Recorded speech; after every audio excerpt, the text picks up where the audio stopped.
अस्सलाम वालेकुम। उम्मीद करता हूँ कि आप खैरियत से होंगे, जहाँ भी रहें खुश रहें, आबाद रहें। आज जो है अल्हम्दुलिल्लाह मैं आप लोगों को दो हदीसें जो है बताने वाला हूँ। इन दो हदीसों को सुनने के बाद आपने जो है इन पर अमल भी करना है।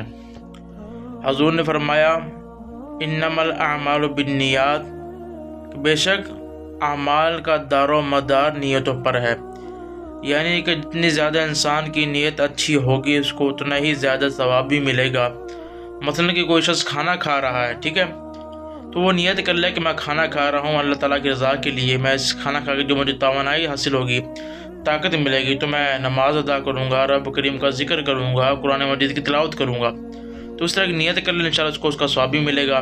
ठीक है, यानी कि आप जो भी कोई अच्छा काम करने के लिए जा रहे हैं, ठीक है, तो आप सबसे ज़्यादा उसकी नियत करेंगे। अब नियत कहते किसको हैं? नियत जो है ये दिल के इरादे का नाम है।